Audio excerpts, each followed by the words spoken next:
Hey everyone, welcome to the Dram Amateur Podcast, your go-to show for everything bourbon, whiskey, rum, tequila, mezcal, and beyond. I'm your host, Jason. Join me as I journey and explore the world of alcoholic spirits. Let's get started. All right, welcome back to the Dram Amateur Podcast, the show where we explore the stories, spirits, and sips that make the world of whiskey, bourbon, rum, tequila, and mezcal so exciting. I'm your host, Jason, and I'm thrilled to have you here for another pour of a great conversation. But before we dive in, don't forget to connect with me on Instagram, X, and Threads at Dram_Amateur and Facebook under the Dram Amateur Podcast to stay in the loop with exclusive content and updates. Whether you're a seasoned enthusiast or just starting your journey into the world of fine spirits, this is your spot to sip, learn, and share. So pour yourself something good, get comfortable, and let's kick off another unforgettable episode of the Dram Amateur Podcast.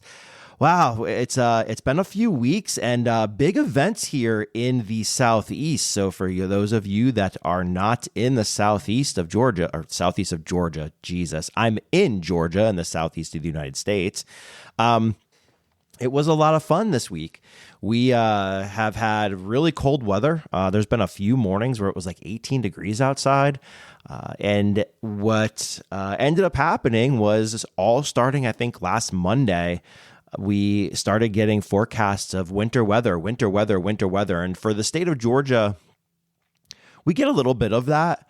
I would say probably once every 4 to 5 years, we get a decent snowstorm or ice storm or something. We as residents of the state would definitely rather have a snowstorm than an ice storm because it makes it pretty miserable. But as the week progressed, Monday, Tuesday, Wednesday, the confidence started to gain that we were going to get winter weather and it was going to happen. So I'm from Massachusetts. For those of you who don't know, I grew up in Massachusetts till I was 21 and moved to Georgia in 1997. And I grew up around snow my entire life. So thinking back as a kid, I remember the last year that I was in Massachusetts, we had every other weekend, we had an 18-inch snowstorm. I remember shoveling driveways. I remember the plows going by and like heaps and piles of snow at the end of your driveway that's extremely heavy if it was wet snow. I remember sledding as a kid, snowball fights, walking through the woods, hunting with my dad. I remember being in bed and not hearing whether we were going to have school the next day, and then you hear the plows go by on your side streets where you live, and you knew really fast you were going to have school the next day, and you were quite disappointed. So a lot of good memories around snow and things like that as growing up. And moving to Georgia, now that you don't have it that often, I will tell you, I don't miss shoveling. I don't miss the feet and inches of snow over and over and over again.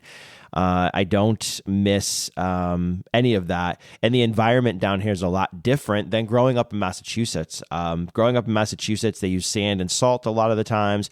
Even if you did snow, it would just be like wet snow. I wouldn't say slush, but you could drive in it. I had a front-wheel drive Chevy Cavalier growing up and never had any problems driving in the snow in that car. Matter of fact, I remember driving to work several times in blizzards. I went out after work. I'd get out of work at 10 and then go out and see girlfriends in blizzards. My parents were like, "What are you? You're an idiot. What are you doing?" I remember seeing thunder snow and like lightning and stuff like that. So like been in some intense things, but here in the state of Georgia, it's a lot different. They don't have the equipment to do proper snow maintenance. Although I will say, my small little town that I live in city limits, and they actually came by with a plow and salted the roads and everything. They didn't do all the roads, but just the main roads, which was really interesting for a change. So we're still nowhere near prepared to where we need to be. We don't have the equipment and all of the facilities and all of the product that you need to properly maintain. But what ended up happening was Wednesday, they told us that we had a really good chance of getting 4 inches plus of snow, which was really exciting. I mean, good 4-inch snowfall is really cool. I've been in a number of storms now in Georgia that have outperformed themselves too. So I remember one of the last ones we had, we were supposed to get 4 inches and we ended up getting 8. I remember one we were supposed to get 6 inches and we got 12, or 10, either way. So a lot of the times they really overperform. So when you start hearing 4 to 6 inches of snow, I'm on the northern side of the state, foothills of the mountains, you start to really get your hopes up. And then Thursday, my hopes were all dashed. Forecast came in Wednesday night, Thursday morning, late Wednesday night, early Thursday morning. And they had they had changed the forecast to like, we were supposed to get less than an inch of snow, or around an inch to 3 inches, they were saying. And then it's supposed to turn over to sleet and freezing rain. And for us, that's what ended up happening. Quite disappointing. What ends up happening in the South, it's a really kind of unique climate. We have, where we live, I'm a little bit of a weather geek, so I'm gonna get into my meteorological mind here and share some information. But where we live in North Georgia, they have what's called the wedge.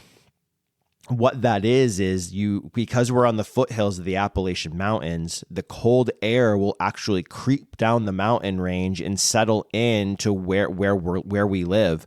So there are times where it will be 30, 40 degrees, 50 degrees here at my house in North Georgia. And if you traveled south of Atlanta, which is about an hour and a half, let's just say an hour to Atlanta, an hour and a half even further south, you would be in the 70s sometimes and in much, much warmer. So that wedge of air from the mountains is a very unique piece. With a snowstorm, we didn't really have the wedge in place, but what ends up happening is because we are so close to the Atlantic Ocean and to the Gulf of Mexico, some may call it the Gulf of America right now, but we're going to stay with the Gulf of Mexico.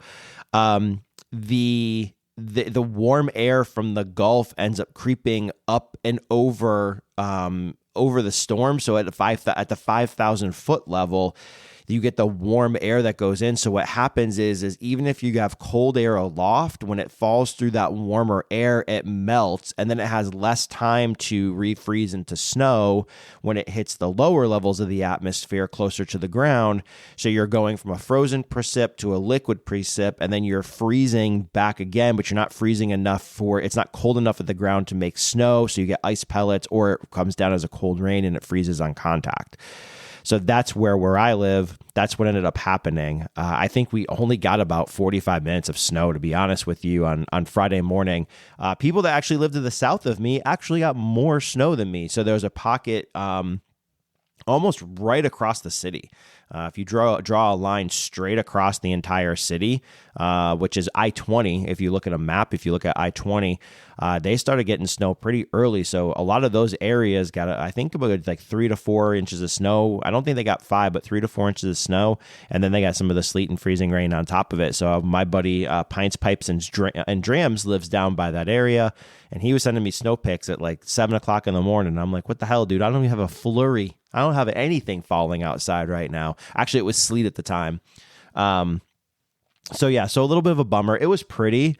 It changed to freezing rain in the afternoon. Everything got iced over, but thank goodness we didn't lose power. But ice on all the trees, ice on everything. We went for a walk today, and the sun finally came out today. And it was really cold last night. It was about 18 degrees last night, and all the trees out in the distance are all covered in ice, and the sun hitting off of them, it looks like a winter wonder. It looks like picturesque because everything's like glass, but it's all ice, It looks really, really cool. So interesting for sure. Glad we had a little bit. At the same time, though, I want more, and we supposedly have a chance for more. The week of the 20th, there's supposed to be another Arctic cold blast, and then they say that we have another chance of winter weather that week. So bad news is I have to travel that week, to Orlando, which could make my travel back home, depending on when it arrives, dicey. But we will see how it all ends up. So we'll be prepared. So, but yeah, let's jump into the podcast today. So it was funny. On a recent, I've been in touch with a lot of people recently, and I've gotten a lot of feedback, ideas. I have a plan for 2025, which I'm going to try to execute on and to work on, and it's featuring you all more as influencers and as people in the industry. I want to tell your story through my podcast. I think it's interesting, and I think it's something that I have a passion for. I'm in a leadership role in my current job, and I tell all my team all the time, it's not about me. It's about you guys. I said, without all of them, I would be nothing, to be honest with you. I would just be another person. So I'm only as good as my team is. So, and that's kind of what I look at with this whole influencer and podcast thing, is I'm trying to find ways to give back. So, excuse me, what I'm going to do is interview people and give them a platform to really tell their story. And I think that would be really fun. But in some conversations with people, they've been saying, hey, have you ever thought about doing an episode just about the basics? And I'm like, well, talk to me. What do you want to hear, right? And a lot of people that listen to the podcast don't know some of the terminology, or have impressions or have thoughts about the terminology that they are different than what we know them are. So I said, yeah, this would be really interesting, I think, to spend a little time to go over some of the terminology. So I've done some research, and I actually have terminology for all the industry. So bourbon, rum, tequila, mezcal. I even have some like consumer terminology. I also have like storage and maintenance terminology. So I tried to get a little bit of everything for this episode and not go too deep in depth on these, but I thought it would be interesting to share, because those that don't know a lot of this then start to learn a little bit as they go. And if even those of us that do know, hey, it's a good reminder, right? It's one of those, what do they call it? Like upskilling and reskilling, right? You're always kind of keeping up to date with with everything. So today we're going to be covering, just like I said, the essential industry terminology for bourbon, rum, tequila, and mezcal. So my goal here is, whether you're a seasoned enthusiast, new to the world of spirits, I think understanding these terms helps provide an appreciation for what's in your glass, how to enjoy it, how to store it. So let's jump in. Let's go for it and talk through it. So we're going to start with bourbon industry terms first. Let's start with mash bill. So those of you that don't know what a mash bill is, it is a grain recipe used to make whiskey. So for bourbon, that mash bill must contain at least 51% corn, and the rest is usually malted barley, rye, or wheat. So you'll have, with your mash bill, you'll have your high rye mash bills. You'll have your, which is your more rye. So you have 51% corn, a higher rye content. Wheaters, you'll hear wheated bourbons or wheaters. You'll have a higher wheat content. So that's what mash bills contain. Next term would be barrel proof and cask strength. So this refers to bourbon bottled at the exact strength that it comes out of the barrel, without any water to dilute it in any way, shape, and form. And with that, you're going to get the full flavor of everything that was distilled, aged in that barrel, and then coming out of that barrel. The ABV, so the alcohol by volume, is normally going to be higher on those. There's different entry points of the distillate when it goes into the barrel. Some drop in ABV, some go higher in ABV through aging. But that is something that with that barrel strength and cask strength, you're not going to get any water added to the bourbon when it comes out of the barrel, which means it's going to be stronger flavors, more higher alcohol content. Doesn't always mean that's going to be unapproachable. It doesn't always mean it's going to be proof like alcohol, like, right? Or peppery, spicy, burn your palate, right? Like all those things. It doesn't always mean that. There are some higher proof liquor that drinks a lot lower proof. So it just depends. I would say that if you're coming into bourbon, I would say definitely stay on the lower proof side. Some people, I would suggest starting at even 80 proof. If you're going to look to sip neat or sip on ice, I would say neat is without ice. And with ice, you can do ice cubes. You can do a big ball of ice, whatever you want. But it's really up to you. And then I would start increasing your proof level as you get used to it. So start with 80 or 90. And then as you start moving up the chain, try different bourbons with different proof levels. One terminology that you'll hear a lot, especially if you go on a tour of a distillery, is angel share. So angel share is what happens is during aging, some of the spirit evaporates through the barrel's wood. That last portion is called the angel share. Angel share can be very different per every circumstance you want to throw out there. So think about the place that barrel sits within the rick house. The rick house is where the barrels are stored. Think about the quality of the barrel, how much leaks out, how much evaporates through it. Think about the how hot that rick house is. The lower levels of the rick house are not going to be as hot as the higher levels. However, Old Forester has heat cycled rick houses where they keep the temperature equal throughout the rick house. So it's really a unique experience. I have seen your normal barrel yield is about 200 to 220 bottles of bourbon. So if you have a good yield out of that barrel, that's about the average that you're going to get. I have seen barrels that yield 80 bottles. I've seen barrels that yield 50 bottles. So it really all depends on all of those factors, but that's what Angel's Share is. Char level. So char level is inside the barrels. When the barrels are made, the wood is then charred to different levels, typically rated 1 to 4. The higher char levels can contribute to deeper color and richer flavor. So really interesting. Let's just start with Penelope. I like the Penelope Toasted series because it will provide you the option to buy different bottles of bourbon that have been aged in toasted barrels with different char and different toast levels. So, for example, it could be a high toast char level 5 or a medium toast and a char level 2.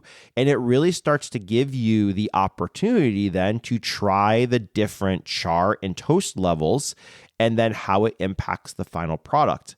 So one thing I loved about Penelope, when they still have those series out there. So if you're out there and you see a bottle of Penelope, look for the toasted series. I think they have a toasted rye and a toasted bourbon. Pick up the bottle and turn it around and look at the detail on it and see what char and toast levels they are. So this gets you into the habit of trying different ones, and you start to understand then the impact of the bourbon on the barrel and the char on the bourbon and the final product. So give that a shot sometime. It's pretty interesting, pretty fun. If anybody is interested in trying, I have samples of several bottles with those different char and toast levels. I'd love to send you some, right? And try it, and love to get your feedback. Hell, come onto the podcast. Let's have I'll send you bottles that are unmarked and we can do samples. Great idea, right? Bottled in bond. So this is so you'll hear bottled in bond quite a bit. And I think, to be honest with you, it's a great starting point when you start getting into bourbon more. If you don't like proof, I would definitely start first with your 80 or 90 proof. Don't worry about bottled in bond, and I'll tell you here why. But as you grow, so say you want to look at something, you started drinking your 90 proofers, you're ready to try something new, I would try that bottled in bond potentially next. So your bottled in bond is a designation that ensures bourbon meets specific legal standards. It first has to be aged at least 4 years. It has to be distilled in one distillery, and it has to be bottled at 100 proof. So that bottled in bond is a government designation. The Rick House, it has to be government. I wouldn't say controlled, but there's government. They know what's in it, but there's those standards that they have. So you're getting at least a 4-year-old bourbon distilled in one distillery. So you can't get it. You can't get it from another distillery and bottle it. You cannot blend it with something else from another distillery. It has to be one distillery and then bottled at 100 proof. So again, as you're growing in bourbon, might be good to step into that and give that a try. I'm trying to think if I have a good bottled in bond suggestion, and off the top of my head, I don't. I'm trying to recall if I've had a bottled in bond recently, and I haven't. I don't think I've had a bottled in bond for a long time, but definitely find one. If you find one, give it a shot as you're going through your journey. Last terminology. I could probably go on with thousands of terms, and this might be something that we do another series on, but I'm just going to get you guys started. You're going to see sour mash as a term as well. So sour mash is a portion of the mash from the previous batch is added to the new batch to maintain consistency and flavor. So I know Michter's has a sour mash. I know there's another brand that has a sour mash too. Michter's does. Oh boy, what's the other one? Old bottles of Belle Mead have a sour mash. I don't know if the Belle Mead was an old brand, and then it turned into Nelson's Greenbrier. They always had Nelson's Greenbrier on the Belle Mead labels. That was the distillery, but then they moved from contracted distillate from MGP, and they started using their own distillate. So that's why the change from Belle Mead to Nelson's Greenbrier. And now like I said, they had a sour mash under the old Belle Mead label, and some of those bottles are still hanging around at some places. So if you see that, that's what sour mash means. So it's a good starting point into bourbon. A lot of those actually kind of go for the other spirits as well. Angel share, absolutely. Rum, tequila, right? If you're aging anything, then that is a terminology that's used across the other types of spirits as well. Barrel proof, cask strength, same thing, right? It is a terminology that is used for rum and for tequila as well. Mash bill, they call them marks for rum, but we'll go over that here in a little bit. They don't have that one in my list for today, but marks are like the mash bills for rum. So really interesting. A lot of similarities, but a lot of differences as well. So let's jump into rum industry terms and talk about some of those, because I think it's interesting. So first, let's start with agricole rum. So agricole rum is made from fresh sugarcane juice, primarily produced in French-speaking Caribbean islands like Martinique. It has a grassy and earthy flavor. So I have a couple agricole rums. I have a JM rum. Sorry, I'm blanking up the top of my head right now. I have a couple from another distillery, and I'm trying to remember which one it was. But I have a couple agricole rums, definitely a little different than like your molasses rums, but definitely great quality. Give it a shot. Try one if you find one. If you need some advice as far as what different types to buy, drop me a message. Would love to talk with you about that through Instagram. Molasses rum. So most common types of rum are made from molasses. So it's made from fermented molasses, which is a byproduct of sugar production. So you'll see a lot of rums are molasses-based rums. And that's where that's their starting point for producing that rum. Navy strength is a very popular term in the rum industry. So it is rum that is bottled at a high proof, typically around that 57% ABV, so alcohol by volume proof. It was the strength carried by the British Royal Navy. So if you guys go back and listen to my episode about rum and pirates and the Navy, we talked about Navy strength rum. Navy strength, I would not say I would consider it the same as barrel proof or cask strength, but it definitely has a lot of similarities, right? You're talking about a 57% alcohol by volume product, so much higher than your 90 proof. So your 90 proof is 45% alcohol by volume. So to get your proof, you just double your alcohol by volume. So if you have 60% ABV, you have 120 proof liquor. So that's how that all works. So your Navy strength, again, in the rum industry is around 57% ABV. Solera aging. So this is a term in rum. I will be honest, I personally don't see this very often. I remember when I first started getting into rum, I saw the Solera aging a lot. I think the rums that I have now started to purchase and started to support, your Hamptons, your Four Squares, your Appleton Estates, et cetera, et cetera, et cetera. A lot of independent bottlers too. I don't see this terminology that much anymore. But take that with a grain of salt. That doesn't mean it's not out there. Doesn't mean you shouldn't know what it is. I think it's important for you to know. So Solera aging is where a fractional blending process where older and younger rums are combined, ensuring their consistent flavor profile. So you're blending older rums with lighter rums.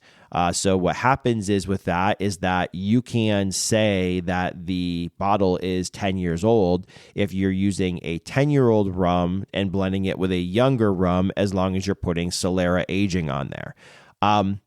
Just know that, right? And same thing can happen in the bourbon world as well. You can add the age of the bottle with the oldest rum, the oldest liquor that's in there, but you can blend it with other ones to allow a younger, to have a more unique and consistent flavor profile across it.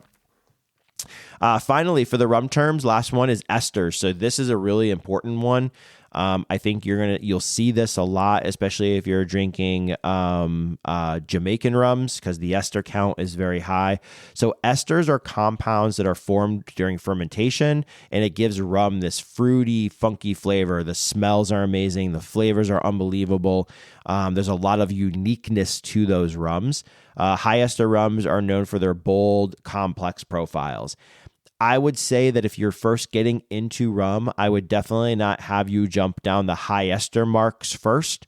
I think that it depends on your palate, right? If you are into bourbon, into higher proof, complex bourbons, where a lot of people start, then jumping into a higher ester rum to try it would be very interesting for you.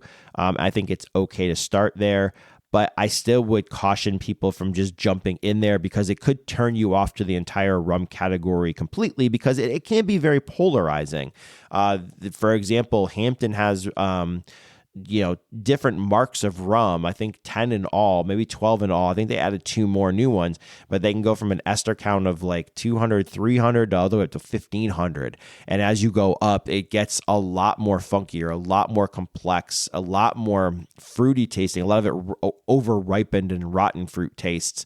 But it really makes it a very unique experience that I think that in time, when you get into rum, definitely try. I think it's something that is very unique to that category.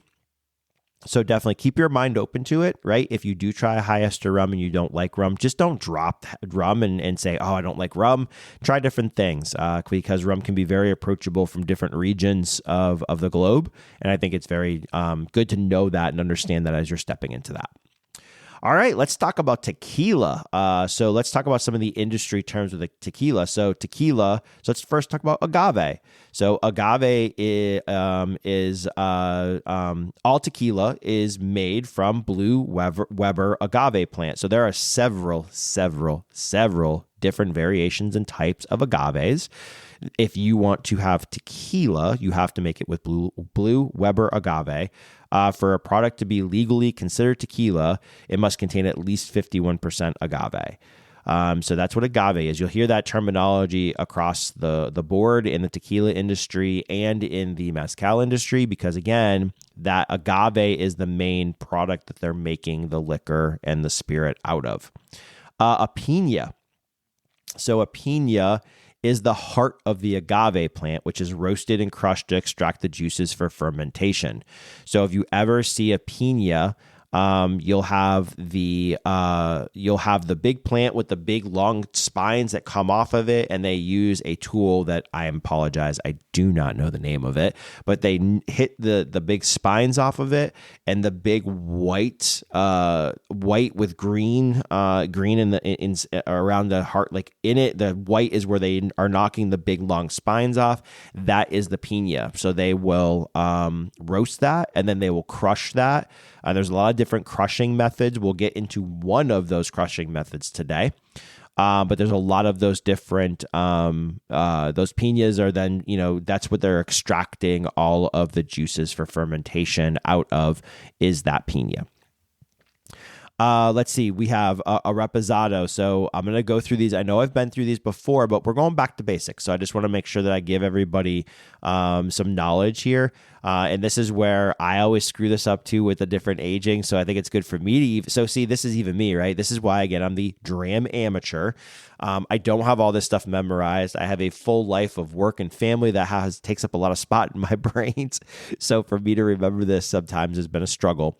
Blanco tequila is tequila that is straight off the still. They can add water to it, but there's no aging to it.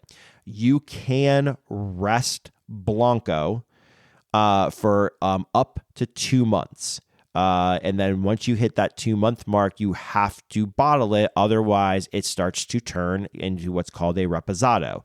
So a reposado is tequila aged in oak barrels for a minimum of 2 months, but less than a year. And it has a balanced flavor between the agave and everything you would get in an unaged Blanco tequila, but then you start to get a little bit of that barrel influence as well. So that's Blanco and reposado. And Añejo is tequila aged at least 1 year in oak barrels, resulting in a richer, more complex flavors.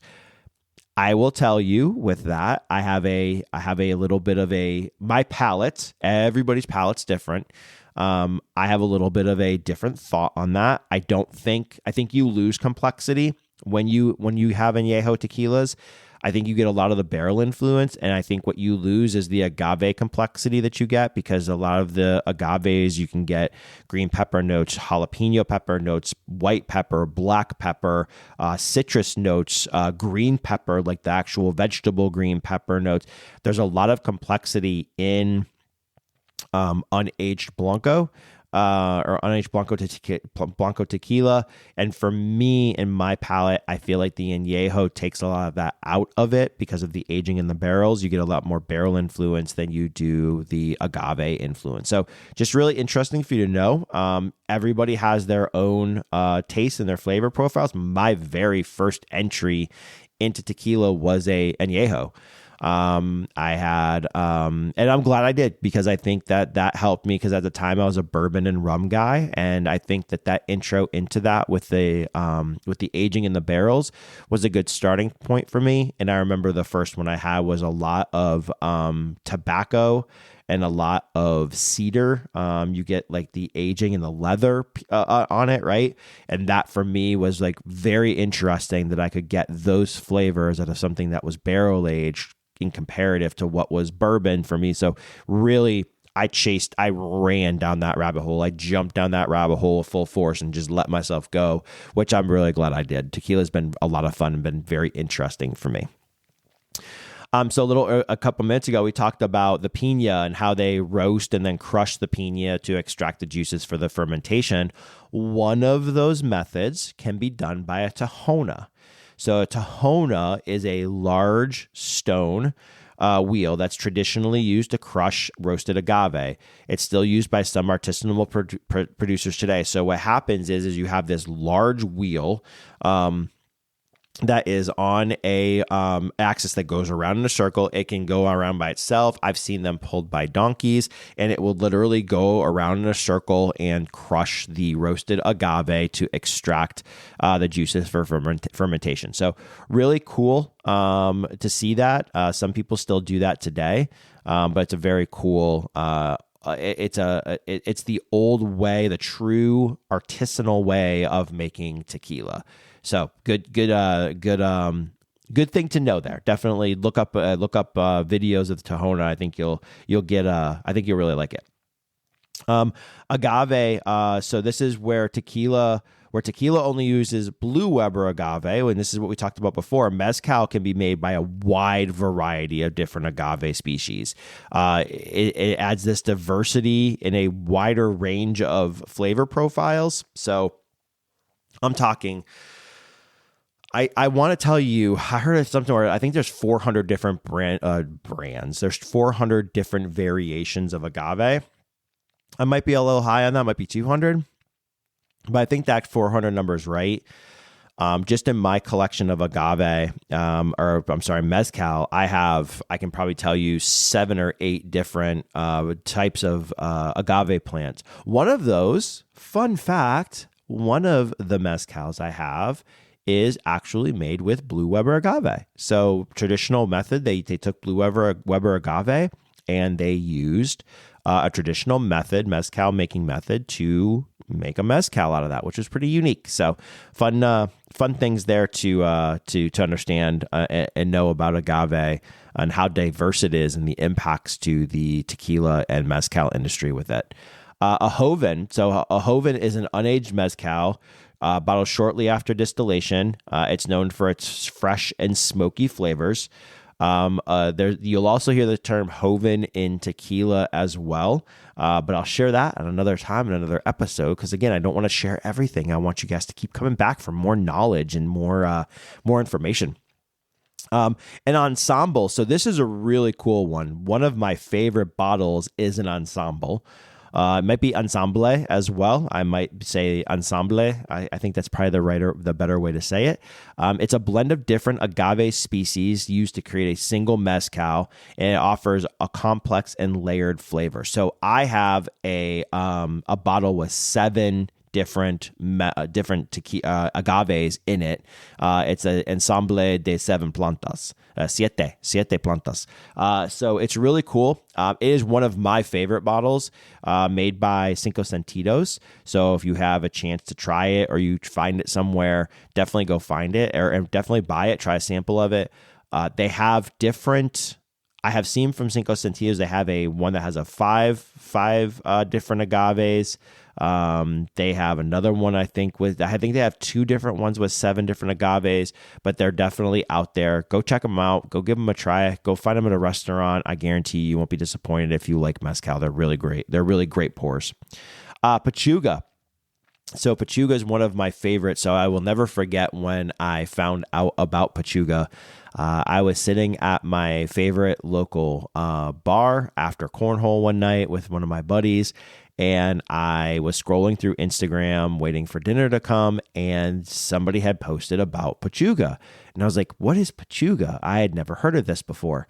And what it is, it's a special mezcal that's distilled with fruits, nuts, raw chicken, or turkey breast suspended in the still. And it's often made for special occasions.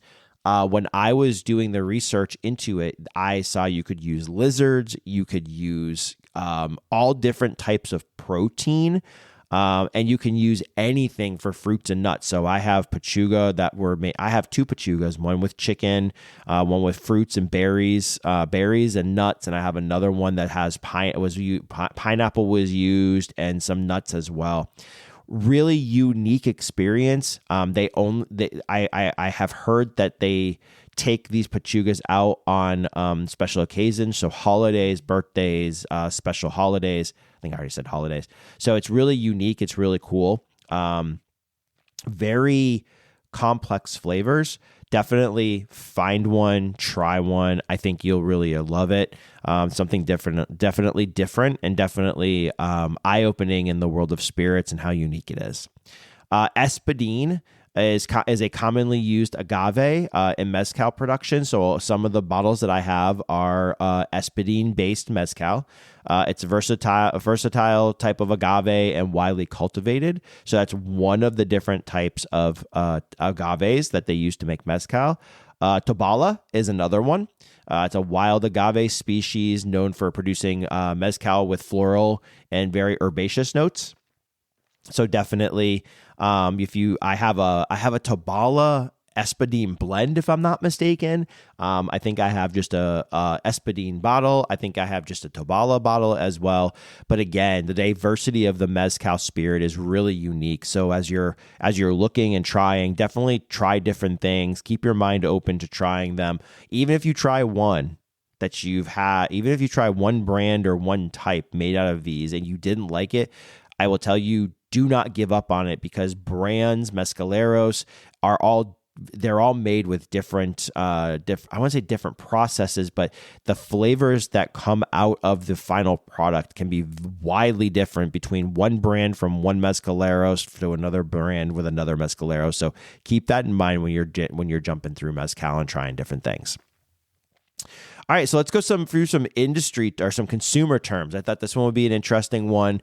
As you look at this, you'll be talking to different people. You'll be looking at bottles. You'll be needing to understand a little bit more about this, especially if you're sitting down sipping with somebody or listening to the podcast even. You'll hear a lot of these terms.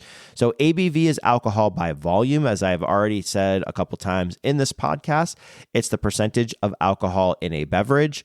It's important for understanding the strength of a spirit. So if you have a 90 proof bourbon, it's going to be less alcohol content than a 120 proof bourbon. Anything over 140 proof is considered hazmat, and they have to have a hazardous material label on the liquor because of its high alcohol content. So just something fun to know. Hazmat was not on the list, but I thought I'd share it with you guys. And a lot of bourbon nerds chase hazmat stuff. It's a very unique experience to try, but definitely be aware that it's out there. Proof is in the U.S. Proof is double the ABV. So again, as I mentioned earlier, something that's 50 ABV is 100 proof. Something that's 60 ABV is 120 proof. So on and so forth. So pretty easy when you're calculating the proof. The finish. So as you're tasting your tequila, your tequila, your bourbon, your rum, your mezcal, any spirit that you drink, you're going to have what's something called the finish. So this is the lingering flavor and sensation after swallowing a spirit. A long, pleasant finish is often a sign of a well-crafted spirit. If it's sharp, if it's bitey, if there is maybe sometimes there might be tannins in it, which we'll talk about tannins here in a minute, that finish may not be as appealing to you. Please know that everybody's palate is wildly different. And this is one of the things I really like about this is that I might enjoy a bottle of something that somebody else doesn't like, but that doesn't mean you should look at them and be like, you're crazy, you're nuts, it's amazing, because everybody has a different palate for these things. It's really unique then to talk to them. Why didn't you like it? What turns you off? Even if you do like the same bottle or pour of something, I guarantee you will pick out different things than the other person does based on your palate. So really interesting. I think it's one of the things that really keeps bringing me back to this more and more is to learn from other people and understand what they like and appreciate. Mouthfeel. So mouthfeel is the texture of the spirit in your mouth. It could be oily, creamy, thin, watery. Most times you're going to get a more thin and less creamy mouth coat on something that's a lower proof. Higher proof offerings are going to give you a more dense mouth feel, coat your tongue, the sides of your mouth, so on and so forth, because all the oils are still there from the barrel. There's no water added to proof it down, so you're not getting it thinned out. So just something to think about as you're trying different spirits. Neat. So this is something that I don't care how you drink your spirit. That is totally up to you. And if somebody judges you for the way that you drink your spirit, they are an asshole, and you should probably move on from them. But a lot of people drink their spirits neat, which is a spirit served without ice or any mixers in it. Some people drink it on the rocks, which, like I said, can be ice cubes, can be one big ball of ice. Those are your two choices, really. Some people even have their spirit shaken in ice or on a big ice ball and then poured out. So you're not sitting on ice, but you get the influence of the ice in the spirit, which waters it down a little bit. Some people use a dropper. I have droppers at my house. So you have water in a dropper, filtered water in a dropper. You take it out. You can add a few drops to your pour of a bourbon or rum or tequila or mezcal, and it opens it up. The flavor of that changes because you're adding water to the spirit, which obviously changes the chemical, not the chemical, but the chemistry of the actual product. So it waters it down, it opens it up, they say. So you have a lot of different options when it comes to that. Nosing. So nosing a spirit.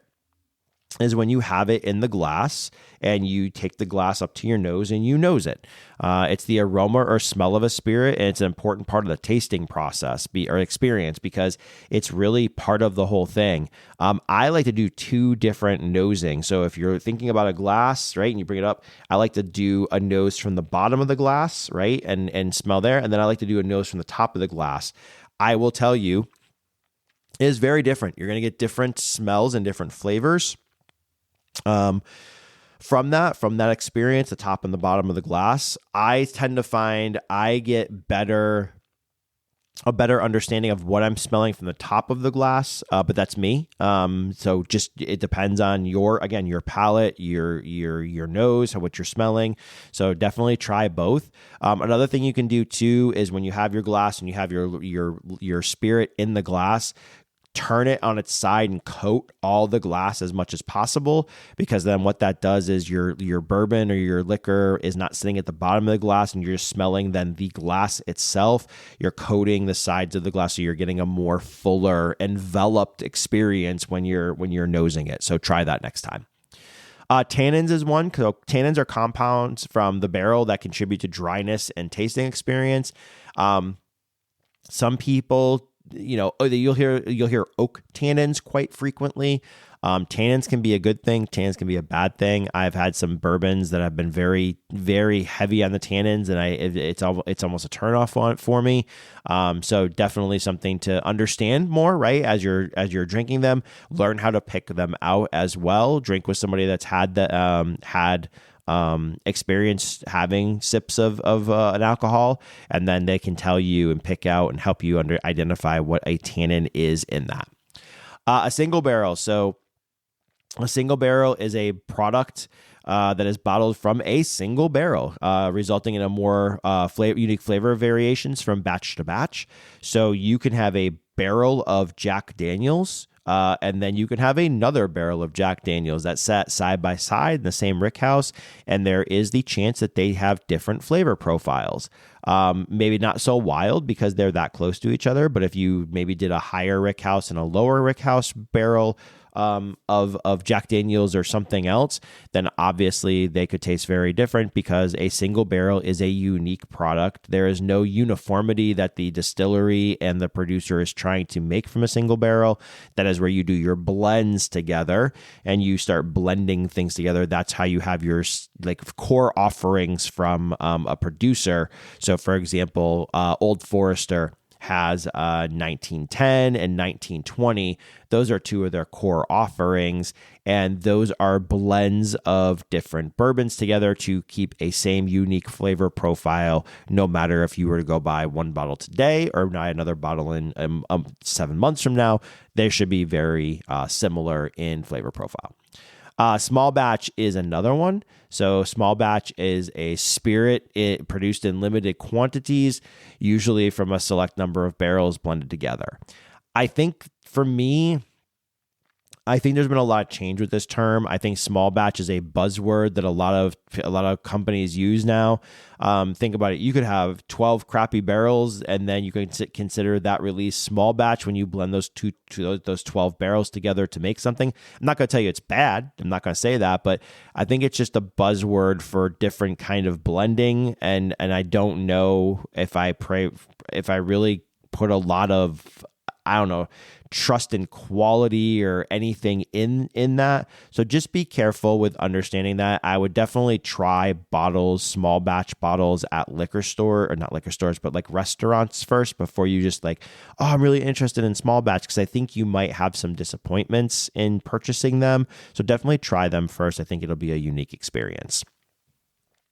Let's go over some last but not least is storage and maintenance terms. And it's funny, this actually came up in the Instagram live that I had recently with the Smoke and Sounds podcast, Justin from there. And not Justin, sorry, Sean. God, I do that all the time. My brother's name is Justin, so I always think Justin first. And Justin's his co-host. So there's two of them, Justin and Sean. But Sean was on with us, and John, Mr. Given from Instagram, was on as well. And Sean asked the question about storage and maintenance. So temperature control is absolutely important when you're storing your bottles. It says that spirits should be kept at a consistent temperature, ideally between 55 and 65. I will be honest with you, that's kind of tough. I don't know how many people has a 55 or a 65 degree house.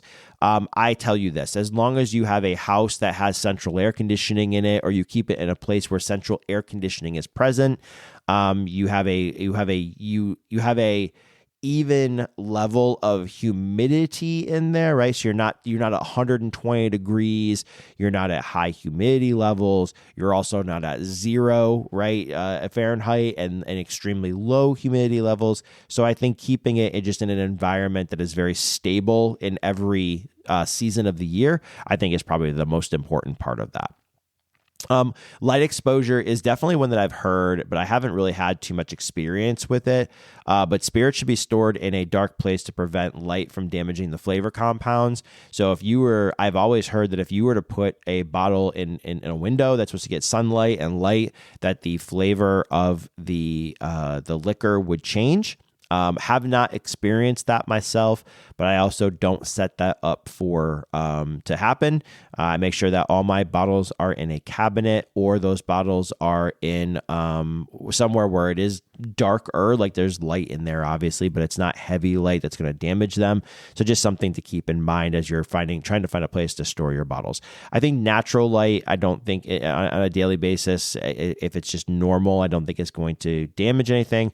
But if you were to set it like in a window or right directly in front of a window, I would imagine, based on what I've heard, that there could be some impacts to your bottle from that light exposure.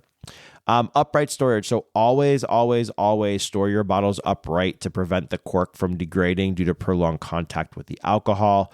Now, this is also twofold, that you need to do bottle maintenance if you do that, because your cork will dry out. What happens is that if you have a bottle that sits upright for a long amount of time, that over time, that cork will start to dry out. And then when you pull the top off of it, the topper might actually separate from the cork. And then the cork is stuck in the bottle, and you have to fish the cork out, which means then the cork could fall into the liquid. And then you have to transfer it to a different thing, filter out the cork, put it back in the bottle. It's a huge process. I have had this happen to me a few times. I had this happen to me on an older bottle of Mount Gay rum that had been sitting on a shelf at a liquor store for a long time. I had this happen to me on my Dusty Wild Turkey as well. I've also had it happen on another bottle or two, if I can remember. Those are the two most memorable ones. And then you have to go into surgery to pull that cork out as cleanly as possible without it shredding and just falling apart and disintegrating into the bottle. So definitely what you'll want to do is bottle maintenance probably every 4 to 6 months is key. Dust your bottles off, tilt them upside down, let them sit for, I wouldn't say a minute, 30 seconds or so, get that cork wet a little bit, and then tip it back and then store it back on the shelf as you normally would. That helps to prevent the cork from drying out, and I think it's definitely a good practice to do. Next one is, last one's humidity. So humidity levels are key. Humidity levels between 50 and 70% are ideal for preserving those corks so they don't dry out in the bottles of your fine spirits. So definitely something to think about. And this, in the wintertime, it's a little bit more difficult with the heat on in your house. I know for me, my humidity levels in my house in the wintertime are around 30%. So you're not going to have humidity levels around that 50 to 70% range, but this is where your bottle maintenance is key. If you have a lot of bottles in your collection that you don't drink frequently, but definitely you'll want to do that bottle maintenance. Dust the bottle, clean it off, tilt it upside down, and then go ahead and maintain the bottle that way so that you're not letting the cork dry out, then the cork's not shredding, et cetera, et cetera. Again, it's not a big deal. It's definitely more of a pain in the ass than anything, but it's definitely a good way to make sure that your whiskey or whatever spirit you have in the bottle stays as fresh as possible. I know some people even wrap some film around it. Like they have this new material. It's almost like plastic wrap, but it's something different that helps to maintain the air from getting in the cork and then in the bottle, and then vice versa. So you do what works best for you. Try different things, test it out. but definitely something to consider as you are going into this this new world of spirits. And if you're looking at collecting a number of bottles over and over and over, and having a large collection or a selection, as they might say, definitely something to consider as you go through that. So this wraps up this episode of the Dram Amateur Podcast. I wanted to keep it kind of light and start going into this. So I really appreciate you guys all tuning in. A huge thank you for you guys for listening and sipping along and being part of the amazing community that's out there. Greatly appreciate that from all of you. If you enjoyed the show, please take a moment to like, share, and leave a review. It helps me grow and reach more spirit lovers like you and like the other people that we interact with daily. So you can also follow me, as mentioned, on Instagram at Dram_amateur. That is the place to get all my content.